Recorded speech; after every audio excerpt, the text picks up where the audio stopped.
Udah kayak udah nggak nganggep orang tuanya gitu biar.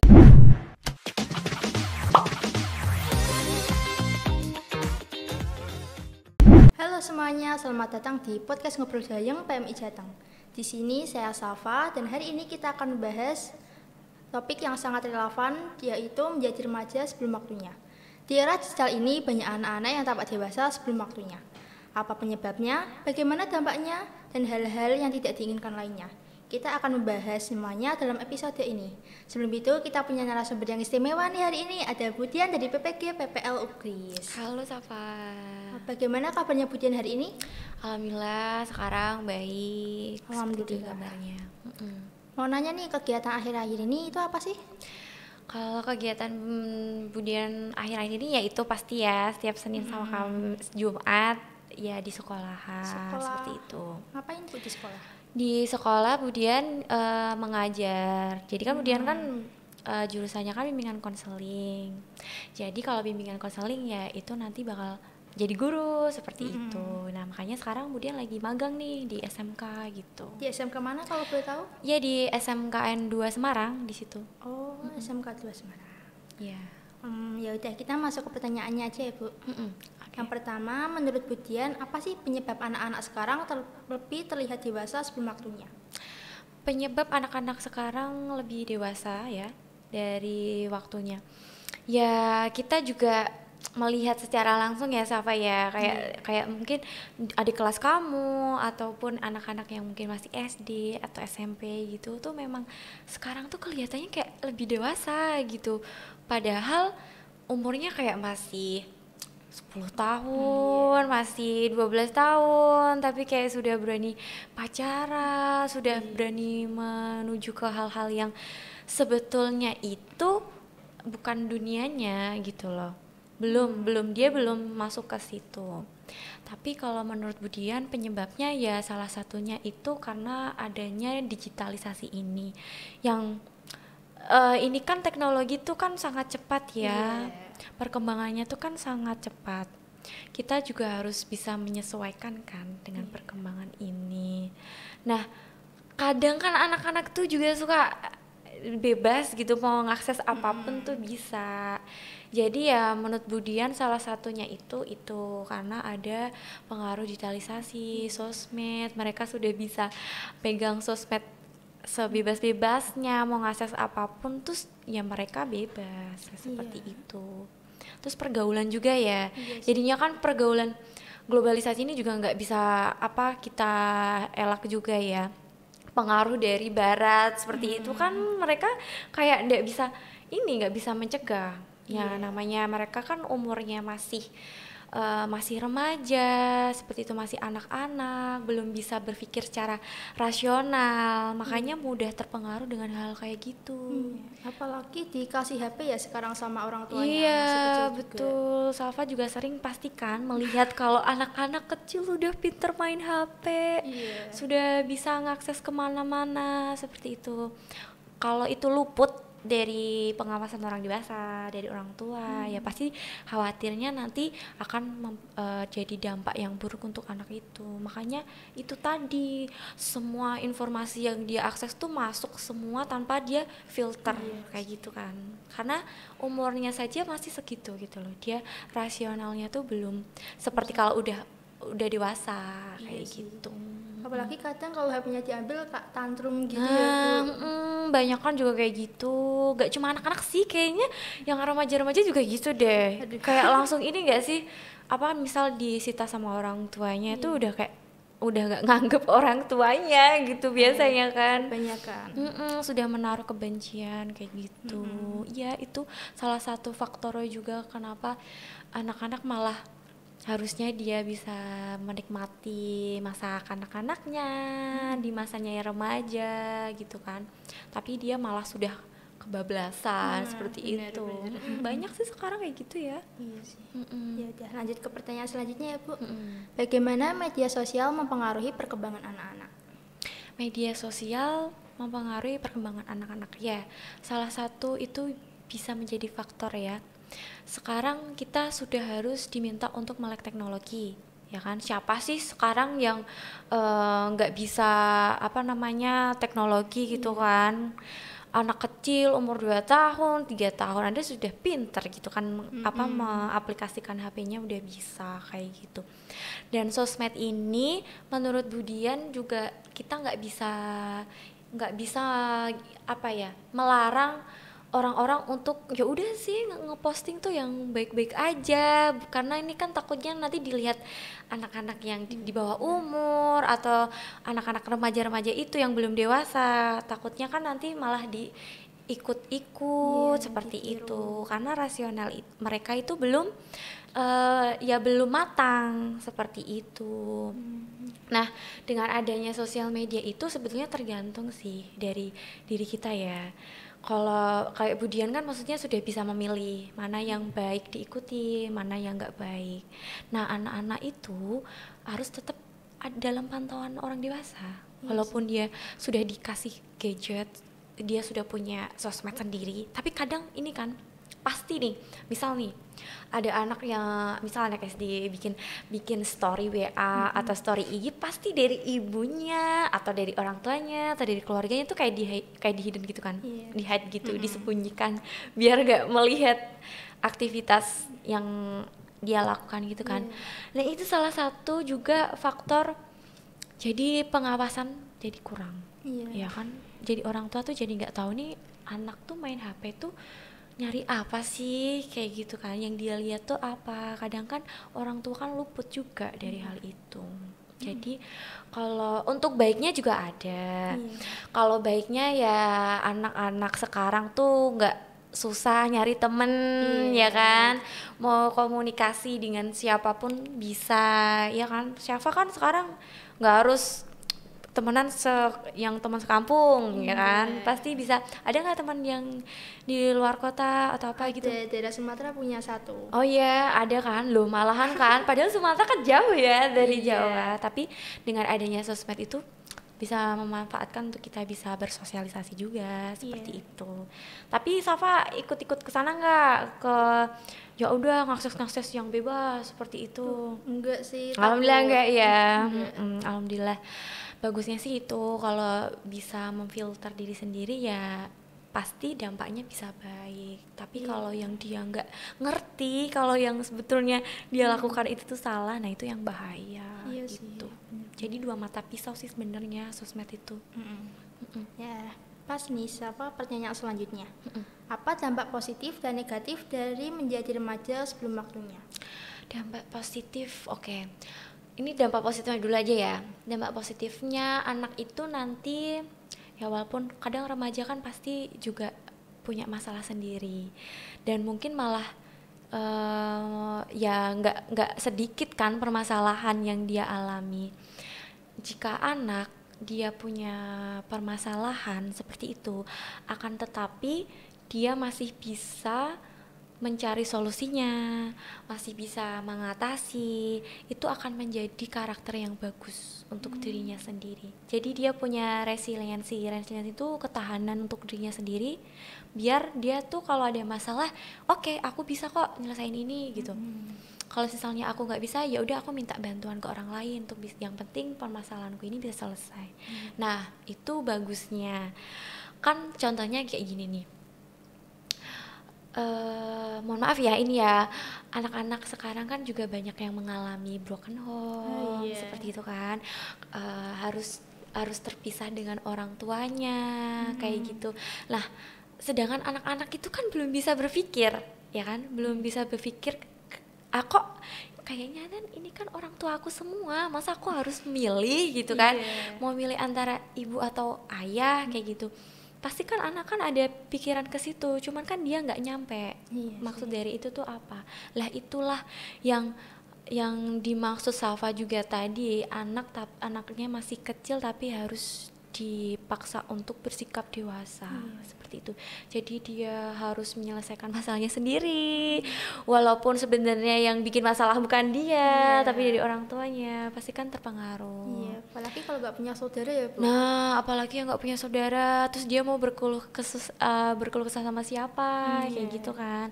Kalau emang dia punya mental yang kuat, dia punya kesadaran diri yang bagus gitu kan, ya itu tadi yang Budian bilang, berarti nanti pasti menjadi membentuk karakter yang bagus untuk dia. Nah, kalau untuk dampak negatifnya yaitu tadi, karena anak ini belum siap untuk diajak berpikir dewasa. Sesuatu hal yang harus, biasanya kan kalau orang dewasa itu pasti kan pikir dulu sebelum mengambil keputusan ataupun sebelum melakukan sesuatu, pasti kan dipikir dulu. Nah, anak-anak ini termasuknya juga anak-anak remaja, biasanya mereka mengandalkan egoisnya, ya kan, ketimbang rasionalnya. Semau gue gitulah ya, kalau bahasa anak sekarang tuh semau gue, kan aku nggak ngerugiin orang, biasanya kan kayak gitu. Kadang tuh mereka ngomong kayak gitu tuh nggak sadar sebenarnya bisa merugikan dirinya sendiri kan. Nah, itu dampak negatifnya, jadi malah dia terjerumus ke hal-hal yang nggak baik jadinya. Misal dia ngelihat apa, misal temannya melakukan apa yang buruk, dia malah ikut-ikut sebetulnya hanya untuk kesenangan dirinya sendiri. Nah, itu kan bahaya kan, sebetulnya kan dia juga yang rugi. Iya, kayak ikut tren gitu ya berarti. Ikut tren atau FOMO kayak gitu. Kan dia belum bisa milih mana yang sebenar-benarnya itu baik buat dirinya, mana yang nanti bisa berdampak buruk buat dirinya. Itu kurang mikir panjang ya berarti. Iya, anak-anak remaja yang dipaksa untuk dewasa tuh kurang lebih berpikirnya seperti itu. Gitu. Oke, selanjutnya apa tanda-tanda bahwa seseorang anak mungkin sedang mengalami perkembangan yang terlalu cepat? Untuk anak-anak yang mungkin ngerasa kayaknya ini terlalu cepat gitu ya kayak tadi ya, karena kondisinya kan kita nggak bisa memperkirakan kan, yang tadi Budian bilang kayak misal keluarganya broken home, bercerai seperti itu, anak kan dipaksa untuk berpikir gimana ya untuk tetap baik-baik saja walaupun sebenarnya kan dalam dirinya sudah terluka seperti itu ya. Jadi ya balik lagi ke individunya sih, seperti itu. Jadi semisal pun dia nggak bisa mengatasi dirinya sendiri, berusaha untuk bisa mencari bantuan seperti itu. Bantuannya dalam bentuk hal apa, Bu? Bantuannya yaitu tadi, semisal tidak ada siapa-siapa nih yang mau diajak cerita, nggak punya saudara. Semisal kalau sekolah kan mungkin ada teman dekat, atau mungkin ada bapak ibu guru yang mungkin bisa diajak sharing atau diajak untuk curhat, seperti itu kan pasti kan ada. Kemudian sarankan jangan curhat di sosial media. Iya, stranger ya berarti. Kadang kan banyak kayak gitu ya, yang apa-apa tuh diceritain di sosmed, ditunjuk-tunjukin kayak gini, ini loh aku tuh kayak gini, aku tuh sedang kayak gini, kayak ya memang umur kalian itu memang sedang mencari validasi, tapi ya jangan yang kebablasan seperti itu loh. Takutnya kan itu kan privasi diri sendiri juga kan ya, masa iya dipublish ke orang-orang, kan gak etis gitu. Itu sih kalau untuk cari bantuannya mungkin seperti itu. Selanjutnya, bagaimana cara orang tua dapat mengenali dan mengatasi tanda-tanda tersebut? Orang tua ya, kalau dari orang tua pasti orang tuanya harus yang perhatian dengan anak-anaknya ya. Kalau semisal tapi kan juga nggak banyak ya orang tua yang bisa memahami pemikiran anaknya sendiri, kan nggak banyak ya, walaupun ada cuman tuh nggak banyak. Terkadang orang tua tuh berpikirnya tuh masih seperti yang dulu dulu diajarkan orang tua dulu juga gitu kan, masih ada yang seperti itu. Kalau yang itu sih yang Budian bisa sampaikan, yaitu orang tuanya harus sering ngajak ngobrol, apapun itu deh, maksudnya jangan didiemin aja. Kayak anak kecil juga itu kalau semisalnya lagi ngajak main atau ngajak ngobrol, ya kita sebagai misalnya orang tua gitu ya, sebagai orang tua ya kita ikut nimbrung di situ, berperan di situ, seperti itu. Jangan malah kayak halah gitu aja ngeluh kayak gitu. Alah gitu aja capek kayak gitu. Kan suka ada juga kan yang orang tua mudah menyepelekan perasaan anaknya. Nah, biasanya mulai dari situ. Syafa pernah ngalamin nggak kayak gitu? Alhamdulillah enggak sih. Enggak sih, mungkin kayak teman-teman ada pasti Ada. yang kayak gitu kan. Sebetulnya bagus ada niatan mau cerita anaknya, tapi malah kayak sudah dibatasin sama orang tuanya. Nah, sebetulnya Budian tidak menyarankan untuk orang tua bisa bersikap seperti itu. Iya. Tapi lebihlah bersikap sebagai teman. Jadi anak tuh merasa didengarkan. Kalau didengarin orang tua, kira-kira gimana perasaannya? Didengerin ya seneng sih. Iya, seneng kan? Dihargain gitu kalau cerita nggak sia-sia. Merasa dihargain, merasa bahwa aku tuh dianggap ada gitu Iya. loh. Pasti kan kayak gitu kan ya. Nah itu kalau dari Budian, yang penting orang tua itu tetap jangan egois juga. Maksudnya ya Budian tidak membela orang tua ataupun anak ya, tapi ini mah baiknya untuk mendidik anak ya seperti itu. Banyak-banyaklah berkomunikasi dengan anak supaya tahu anakku tuh sedang ini loh, anakku tuh sedang kasmaran, anakku tuh lagi galau kayak gitu. Pasti kan jadi tahu kan orang tua harus seperti apa. Ini anak harus ini harus dikasih tahu ini kayak Kasih arahan gitu ya. iya betul, jadi seperti itu. Malah kadang adu nasib gitu keluarga orang tuanya. Nah ada juga yang seperti itu ya, karena mungkin tadi dari orang tua belum bisa memahami pemikiran anak, karena jarak umur orang tua dan anak kan jauh. Ya, jadi otomatis penerimaan pemikirannya kan juga berbeda tuh kan, antara anak sama perempuan lah, anak-anak sama perempuan, antara anak sama orang tua. Jadinya kan kadang suka malah jadi debat, malah jadi adu nasib kayak gitu. Selanjutnya, apa peran teman sebaya dalam proses tersebut? Ya ini penting ya. Jadi selain tadi orang tua, mungkin dari orang tua nggak bisa dapat, mungkin bisa didapatkan dari teman-teman. Teman sebaya tentunya yang dia bisa mengerti keadaan kondisi temannya. Dia yang benar-benar mau peduli. Tapi kita sebagai teman juga lihat-lihat dulu. Ini anaknya kira-kira mau diajak bareng nggak? Maksudnya bareng dalam hal kebaikan kayak gitu loh, ke sesuatu yang positif kayak gitu. Semisal Syafa udah nih, kayaknya si Anissa udah mulai nggak bener deh, misalnya kayak gitu kan ya.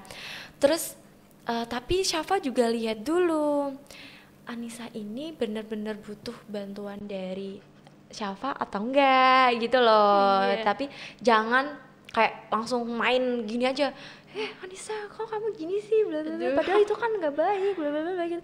Malah nanti dia jadi menjauh, nggak mau dekat lagi sama kita gitu kan, sama Syafa. Jadi sebagai teman sebaya ya tetap harus saling mengerti. Semisal dia lagi butuh cerita ya sudah kita dengarkan. Kalau sudah kita dengarkan kan otomatis kan kita nanti mau ngasih nasihat apa, mau ngasih masukan apa, mungkin kan dia bisa terima.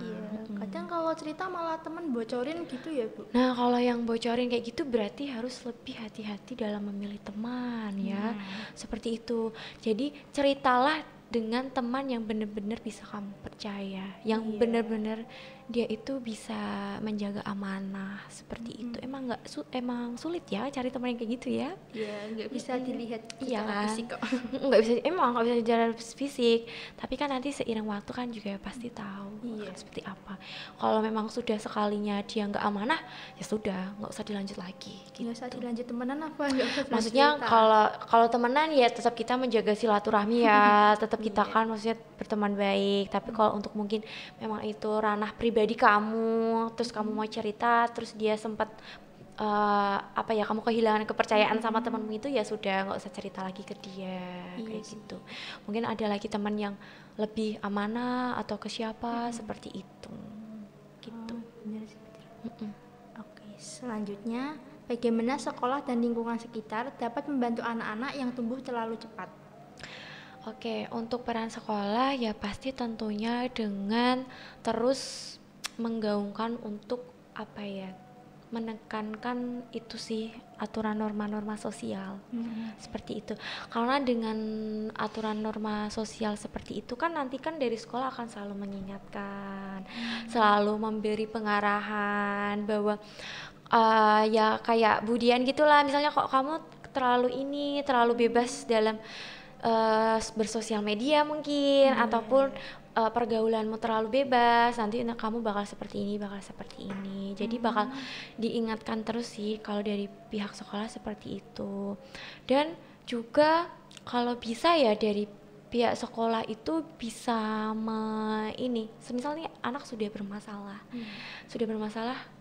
dia terlalu cepat untuk dewasa sampai akhirnya mungkin dia salah jalan seperti itu. Iya. Nah, mungkin peran sekolah untuk bisa kayak merangkul, untuk ngasih fasilitas. Mungkin kamu ada yang mau disampaikan atau ingin diselesaikan tapi kamu bingung, jadi malah larinya ke sana kayak gitu kan, kemana-mana nggak bener gitu. Nah, itu fungsi dari sekolah mungkin seperti itu, ngasih fasilitas, ngasih dukungan juga, dan selalu mengingatkan ke siswa juga seperti itu. Kalau anaknya tertutup, bagaimana itu caranya? Kalau anaknya tertutup memang agak sulit ya untuk pendekatannya, tapi itu tetap bisa kok dilakukan. Jadi kita tanyakan dulu, kamu kondisinya sudah seperti ini, misalnya gitu ya. Kamu kondisinya seperti ini, terus yang kamu mau seperti apa, atau ada yang ingin kamu sampaikan apa gitu. Tapi nggak bisa secara terbuka, mungkin hanya face to face kayak gitu kan. Mungkin kalau orang tertutup itu biasanya dia itu kurang suka kalau diajak ngobrol di tempat yang rame, yang terlalu banyak orang. Jadi lebih enaknya kayak berdua seperti ini. Kan ngerasanya kan nggak malu, mungkin kan ngerasa malu atau takut kan didengar orang lain, kan ada yang seperti itu. Nah, salah satunya dengan cara seperti itu sih kalau tertutup. Tetapi kalau memang anak itu benar-benar tidak mau atau mungkin belum siap untuk menceritakan, ya sudah, nggak apa-apa, kita tidak bisa memaksa. Kita tunggu anak itu untuk dengan kerelaan hatinya. Kalau sudah istilahnya sudah siap, sudah mau bisa menyampaikan apa yang dia rasakan, baru seperti itu. Jadi tetap ada tahap-tahapannya gitu. Iya. Selanjutnya, apa saran Budian untuk para orang tua dalam mendampingi anak-anak yang tumbuh menjadi remaja sebelum waktunya? Oke, kalau saran dari Budian ya untuk para orang tua, yaitu tadi, kita sebagai orang tua yang sudah bisa berpikir secara rasional, sudah tahulah pengalaman-pengalaman hidup yang dulu waktu remaja, waktu anak-anak seperti apa. Nah, itu bisa menjadi pelajaran untuk anak-anaknya juga. Dalam artian itu bukan berarti nanti malah anaknya ya dulu ibu juga kayak gitu, bapak juga kayak gitu gitu kan. Bukan seperti itu. Tapi sebagai orang tua kita harus jadi lebih pengertian, lebih bisa mendengarkan keluh kesah anaknya seperti itu. Ya mungkin mendengarkan itu tuh sepele kayaknya ya, tapi itu sebenarnya itu hal yang berarti untuk anak-anak. Merasa didengar, merasa dianggap bahwa kehadirannya itu ada, itu tuh anak-anak pasti senang seperti itu. Terus juga harus tegas. Ya, tegas dalam artian bukan kasar ya, bukan melakukan kekerasan atau dengan kekerasan verbal juga, bukan seperti itu. Tetapi tegasnya itu anak harus dikasih tahu, kamu tanggung jawabnya apa, kamu harus melakukan apa. Kamu sebagai pelajar tanggung jawabnya ya belajar, kayak gitu kan. Kamu masih umur segini, kalau misalnya mau main ya silahkan main yang benar, maksudnya kalau kemana-mana juga izin seperti itu. Terus juga saling terbuka. Kadang kan orang tua kan kayak menganggap sepele, alah kamu tuh masih anak kecil, mana ngerti sih urusan orang tua gitu. Kadang kan suka kayak gitu kan. Nah, sering dilibatkan. Jadi terkadang tuh anak nggak dilibatkan kan dalam keluarga. Seringnya kan orang tua sibuk sendiri seperti itu. Nah, cobalah terutama untuk anak yang sudah mulai remaja dewasa seperti Safa sekarang ini kan sudah mempersiapkan nanti sudah dewasa awalnya kan. Nah, itu sudah mulai bisa diajak diskusi, sudah bisa diajak sharing seperti itu. Nah, itu tuh bagus untuk perkembangan anak juga sebetulnya. Melibatkan anak, mendengarkan anak dalam setiap kegiatannya sehari-hari. Mungkin seperti itu sih. Jadi untuk orang tua tetap sabar dan harus telaten gitu. apalagi anak zaman sekarang ya, Iya. pinter banget ngejawabnya, terus apa lebih aktif juga kan ya. Bantahnya sih. Nah itu bantahnya gitu. Dulu kalau bantah wah udah habis itu. nggak nggak berani. Misal kayak kalau dulu kan masih kayak kekerasan gitu kan, Iya. anak masih takut ya. Dulu kayak Budian juga kan dulu, maksudnya dibentak dikit aja itu tuh udah langsung diem, udah nggak berani. Ya anak sekarang malah gimana, kebanyakan kan masih kayak apa sih, kayak nggak dengerin aku, kayak aku merasa paling tersakiti gitu kan. Kadang anak-anak sekarang itu kayak gitu. Ikut-ikut yang di sosmed. Iya, ya itu tadi karena mereka belum bisa ngefilter gitu. Iya. Ya itu sih untuk orang tua, itu pesannya. Selanjutnya, apa langkah-langkah yang bisa diambil oleh anak-anak untuk menjaga keseimbangan antara dunia nyata dan dunia maya? Oke, kalau untuk menjaga keseimbangan pasti kita harus tahu dulu ya. Harus tahu dulu mana yang apa namanya yang baik, mana yang benar, seperti itu ya. Anak itu bakal bisa tahu kok, bisa menyeimbangkan kalau dia tahu dirinya sendiri. Tapi kalau dia nggak tahu dirinya sendiri, dia nggak punya prinsip, dia ngikut apa aja diikut, misal teman kemana, teman berbuat apa yang sekiranya itu kurang baik, dia ngikut aja, itu kan jadinya nggak seimbang juga. Jadi kalau untuk bisa seimbang yaitu harus jangan cepat-cepat bertindak, dipikirkan dulu, itu nanti tuh dampaknya ke aku baik nggak, merugikan aku atau merugikan orang lain, itu juga dipikirkan. Sekiranya itu merugikan orang lain ya jangan, apalagi merugikan diri sendiri juga jangan. Sayangilah diri kita sendiri ya, karena siapa lagi kalau bukan diri kita sendiri, seperti itu. Yang mengerti diri kita sendiri, kebutuhan kita harus seperti apa, itu kan diri sendiri. Jadi untuk langkah utama yaitu kenali diri sendiri dulu. Setelah itu bergaulah yang sehat, berteman dengan teman-teman yang suportif, lingkungan yang suportif, jangan yang toksik itu dibawa, yang maksudnya yang aneh-aneh kayak gitu, merugikan diri sendiri, itu juga jangan dibawa-bawa ke sana. Seperti sih, itu. tapi kadang banyak itu anak yang terpaksa masuk di dunia kayak gitu karena nggak ada teman yang mau nemenin dia. Untuk masalah yang seperti itu perlu pendekatan lagi ya. Kita harus cari tahu dulu kenapa sih ini anak, ya memang sih nggak punya teman, tapi kok malah mainnya ke anak-anak yang mungkin tanda kutip ya terlalu bebas seperti itu. Nah itu kita perlu dalami dulu, kenapa ini kok kamu sampai seperti itu gitu. Tapi kalau dia masih bisa ditolong gitu ya, misalnya Safa ini mengingatkan kayak gitu, masih bisa ya, kalau dicoba masih bisa ya nggak apa-apa, syukur alhamdulillah. Tapi kalau dia masih kayak kekeh, kayak biarin lah, kan itu kan urusan aku sendiri, misal kayak gitu kan. Itu kan yang senang juga, maksudnya kalau misal rugi juga aku sendiri kok yang rugi lah, itu tuh dia artinya belum sadar. Seperti itu. Susah ya buat sadar. Iya, menyadarkan orang itu susah, kadang diri kita sendiri aja kadang luput kan ya untuk sadar diri itu kadang, apalagi kita menyadarkan orang lain yang kadang tuh masih suka seenaknya sendiri, masih mementingkan dirinya sendiri, kayak gitu. Egonya besar. Remaja-remaja kan itu memang lagi proses egonya tuh masih besar. Gitu.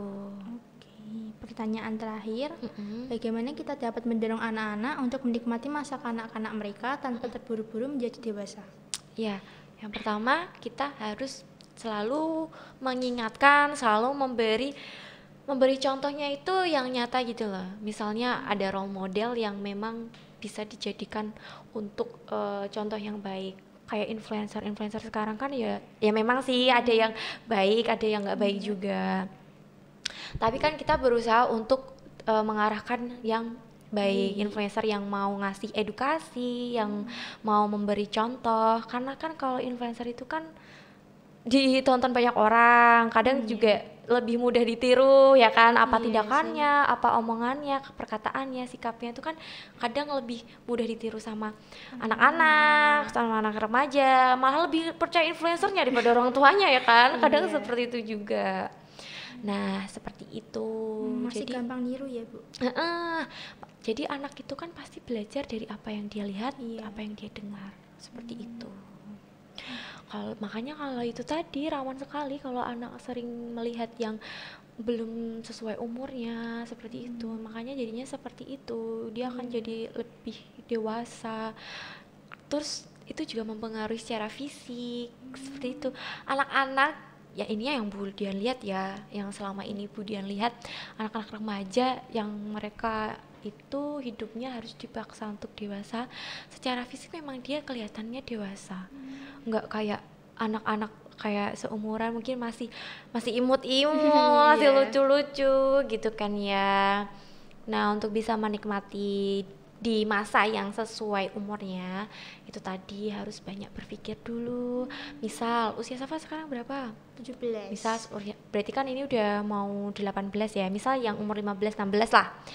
Umur 15-16, waktunya kan berusaha untuk menyesuaikan diri juga. Banyak hal-hal yang harus dipelajari, terus hal-hal baru juga yang harus diterima. Mungkin gak nyaman juga dengan dirinya sendiri dengan adanya hal tersebut. Nah, itu tuh terus untuk dijadikan pembelajaran kayak gitu. Terus jangan berpikir yang belum pernah terjadi. Misal ya jadinya overthinking gitu ya. Jangan seperti itu karena itu juga salah satu pemicu anak tuh jadi dewasanya tuh jadi lebih cepat kayak gitu. Misal ya udah umur 15 mah kalau masih bisa main ya silahkan main, nikmati hari-harimu, mumpung masih bisa berkumpul sama teman-teman, masih bisa senang sama teman-teman kayak gitu kan. Pergi kemana, misalnya anak SMP itu kan umur segitu kan lagi suka main kemana gitu kan, pergi kemana kan seru banget ya kan. Nah itu nikmatilah. Kalau misalnya ada permasalahan pun ya berusaha untuk diselesaikan dengan yang baik-baik. Kalau memang nggak sanggup ya sudah nyari bantuan. Oh ya, di Semarang ini itu kalau untuk anak-anak yang sekiranya memang dia ada masalah terus bingung mau cerita kemana, itu ada web Jogo Konco. Mungkin Safa belum pernah dengar ya? Belum. Nah itu nanti coba dicari tahu. Web Jogo Konco itu di situ nanti kamu mau cerita apapun bebas. Percintaan, terus kayak mungkin mengalami kekerasan seksual mungkin seperti itu. Nah itu di situ bisa sharing di situ. Itu bot AI apa Nggak, jadi nanti itu ada yang istilahnya kayak adminnya gitu loh, kayak adminnya gitu. Jadi bukan robot yang ngebalesin, tetap dari kita gitu. Dan itu pun seumuran dengan kalian, kayak gitu. Makanya namanya tuh Jogo Konco. Nah itu mungkin juga bisa dikasih tahu ke teman-teman Syafa. Mungkin kalau ada yang pengen cerita atau apa, malah kalau cerita ke teman sendiri malah dibeberin gitu kan. Nah itu bisa cerita di Jogo Konco, itu bisa.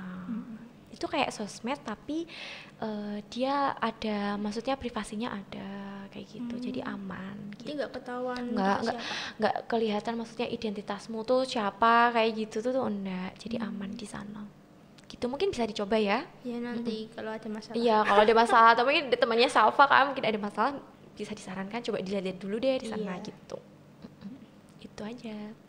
Terima kasih untuk Puji yang sudah menyempatkan waktunya untuk datang ke podcast kali ini dan menjawab pertanyaan-pertanyaan yang saya berikan. Sampai Sampai jumpa di podcast selanjutnya. Dadah. Sampai jumpa lagi. Terima kasih juga.